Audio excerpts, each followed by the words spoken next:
हाँ हाँ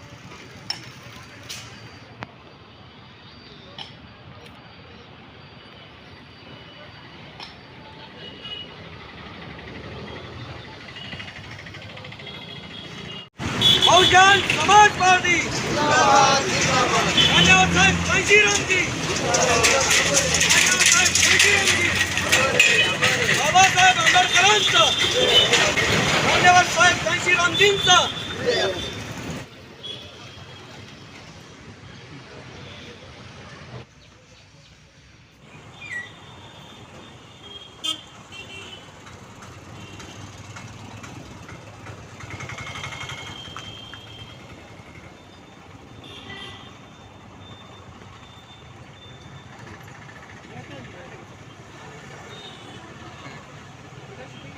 हाँ हाँ दिल में अगर सही कांशीराम जी नेहमी म्हणायचे, दिल में अगर सही तमन्ना है तर रास्ते आप ही आप निकल आते वरना बहाने बनते हैं. तर मी माझं लांबलेलं थोडंसं भाषण मान्यवर साहेब कांशीरामजींना जयंती निमित्ताने आदरांजली व्यक्त करून या ठिकाणी थांबतो. जय भीम जय भारत. यानंतर प्राचार्य चंद्रकांतजी भोसले साहेब यांना विनंती करतो की आपलं मनोगत बहुजन समाजाला शिक्षणाचे दरवाजे ओपन करून देणारे आणि तमाम भारत देशामध्ये शिक्षणाची एक चळवळ गतिमान करणारे महात्मा ज्योतिबा फुले, त्यांना साथ देणारे क्रांतिज्योती सावित्रीबाई फुले, सांस्कृतिक परिवर्तनाचे महानेता राजर्षी शाहू महाराज, त्याचप्रमाणे एक दक्षिण भारतामध्ये सगळ्यात मोठी जी सांस्कृतिक क्रांती झाली त्या क्रांतीचे प्रणेते पेरियार E.V. रामास्वामी नायकर आणि 21व्या शतकाचा महापुरुष बाबासाहेब डॉक्टर आंबेडकर यांच्या विचारांना अभिवादन करून मी माझे थोडे शब्द या ठिकाणी व्यक्त करतो. आज महानायक मान्यवर कांशीराम साहेबांचा जयंती दिवस आणि हा जयंती दिवस पहिल्यापासूनच असे ठरलं होतं की ज्यावेळी साहेब होते आणि मुंबईला 1992 त्यांनी भाषण केलं आणि त्या भाषणामध्ये म्हटले की हा बहुजन समाजाची प्रगती किती झाली त्याचं मोजमाप करणारा दिवस आहे. आणि ते म्हणे की हमें हिसाब किताब रखना होगा कि हमने कितना काम किया है और हम लोग कहां तक पहुंचे. आणि त्यावेळेपासूनच मग हा बहुजन समाज दिवस म्हणून साजरा केला जायचा आणि बहुजन समाज दिवसाच्या वेळी की आम्ही किती काम केलं याचं मोजमाप करून सगळीकडे ती एक खबर, तो अहवाल दिला जायचा. तो अहवाल देण्याचा हा दिवस आहे. मान्यवर कांशीराम साहेबांनी ज्यावेळी या कामाला सुरुवात केली, सर्वात प्रथम त्यांनी बहुजन समाज निर्माण करणे हे एक ध्येय मनाशी ठेवलं आणि बहुजन समाज निर्माण करायला सुरुवात झाली. मग बहुजन समाज निर्माण करणे, एखादी पॉलिटिकल पार्टी चालवणे, तर पॉलिटिकल पार्टी कशासाठी की ते मान्यवर साहेब कांशीराम म्हणायचे की जिस समाज का दल नहीं होता उस समाज का बल नहीं होता. मग जिस समाज का दल नहीं होता, आणि ते म्हणे की अगर हमने दल भी बना लिया लेकिन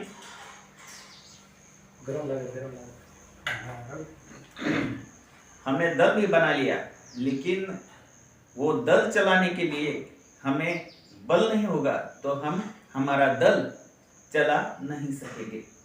तो हमारे दल के लिए बल भी चाहिए और ये बल कौन सा होता है. आणि त्यावेळी त्यांनी सांगितलं की हे जे बल असेल ते म्हणजे तुम्हाला तुमचे स्वतःचे पैसे असले पाहिजे, तुमच्याकडे तुमचे कार्यकर्ते असले पाहिजे आणि तुमचा नेता असा असला पाहिजे की जो नेता इतर जे उच्चवर्णीय पक्ष आहेत त्या पक्षांच्या मनगटाला मनगट घासून विजयश्री खेचून आणू शकेल. म्हणून स्वतःचे पैसे पाहिजे, स्वतःचे श्रम पाहिजे, स्वतःचे कार्यकर्ते पाहिजे आणि स्वतःचा एक असा प्रोग्राम पाहिजे की त्या प्रोग्रामच्या बळावर आपले कार्यकर्ते म्हणजे या समाजातले जे मशीन आहेत ते गतिमान होतील आणि ते गतिमान झाले तर ऑटोमॅटिक आपलं जे दल आहे किंवा आपली जी पार्टी आहे ती कार्यान्वित होईल. आणि म्हणून 1973च्या दरम्यान मान्यवर कांशीराम साहेबांनी बामसेफची स्थापना केली. बामसेफचा उद्देशच हा होता की अगोदर कर्मचाऱ्यांचं एक संघटन तयार करायचं आणि ते संघटन मजबूत झाल्यानंतर रस्त्यावर येणारं एक संघटन तयार करायचं आणि रस्त्यावर संघटन जे असेल त्याच्या बळावर एक राजकीय पक्ष स्थापन करायचा आणि म्हणून बामसेफ स्थापन केली. त्यानंतर त्यांनी DS4 स्थापन केली आणि DS4च्या माध्यमाने मान्यवर कांशीराम साहेबांनी इलेक्शन लढवले आणि त्यानंतर बहुजन समाज पार्टीची 1984 ला त्यांनी स्थापना केली. पण ज्यावेळी ते काम करीत होते, ज्यांनी नोकरी, आता आपल्या धाकटोडे साहेबांनी सांगितलं की नोकरी सोडल्यानंतर ते काम करीत होते. पण काम करीत असताना त्यांना वाटलं समाज आहे, समाजाकडून पैसे वगैरे मिळतील, ते निरनिराळ्या लोकांना तयार करायला जायचे, त्यांच्याकडून वर्गणी मागायला जायचे. त्यावेळी ते दरवाजे लावून घ्यायचे आणि तो माणूस आपल्या बायकोला सांगायचा की ते जर आला, काशीराम आल्यानंतर त्याला सांगायचं की साहेब घरामध्ये नाहीये. आणि अशा पद्धतीचे त्यांना अनुभव आले. मग एका ठिकाणी एका ताजमहाल हॉटेलमध्ये त्यांची मीटिंग होती आणि विचार त्यांचे एकदम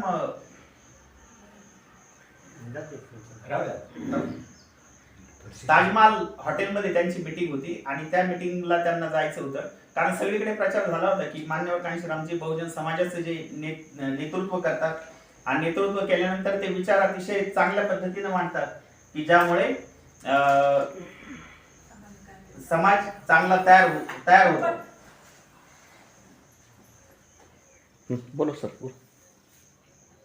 हा, राहू द्या. पडदा बांधून घ्या.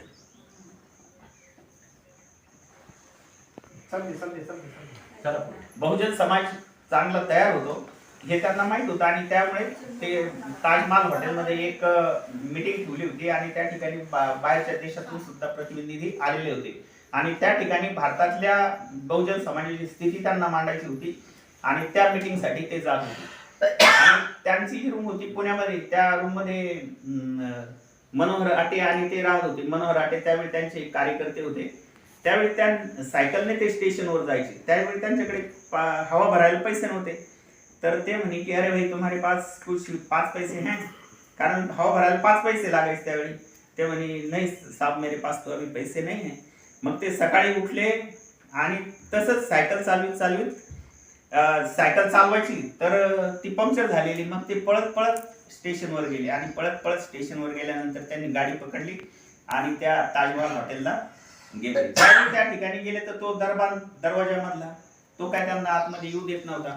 काय येऊ देत नव्हता तर म्हणे तुमचे एवढे मळलेले कपडे आहेत, तितका घाम आलेला आहे आणि तुमच्याकडे काहीच नाही, म्हणे आय कार्ड नाही, काय नाही, तुमच्याकडे नीट चप्पलही नाही आणि कस काय येतं आणि तुमची पिशवी ती पण फाटलेली आहे म्हणे, त्याला आटायची म्हणतात, ती तुटलेली आहे म्हणे, तुम्ही कशाला जाता. त्यावेळी त्यांनी सांगितलं की अरे भाई मैं कांशीराम हूँ, यहाँ मीटिंग है ना, यहाँ का चीफ गेस्ट हूँ मैं, इसलिए मैं जाना चाहता हूँ.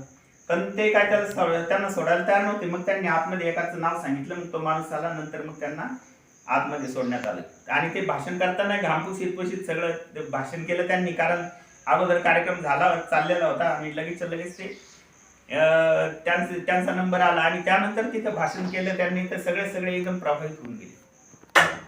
आणि त्यावेळी मग कांशीराम साहेब काय करायचे की प्रत्येक ठिकाणी कार्यक्रम असला की मग प्रेसमध्ये जायचे आणि ती बातमी द्यायची.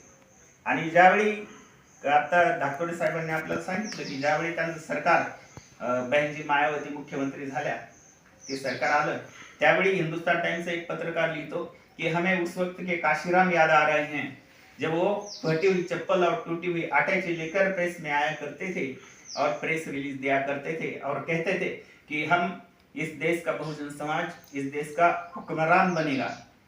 म्हणे आता आम्हाला त्यांची ती गोष्ट खरी वाटायला लागली की ज्यांच्याकडे फाटलेली चप्पल होती, तुटलेली पिशवी होती, कपडे नीट नव्हते आणि तसंच ते प्रचार करायचे आणि तसंच प्रेसमध्ये यायचे आणि प्रेसला सांगायचे की आम्हाला या देशाचं राज्यकर्ता समाज बनायचा आहे.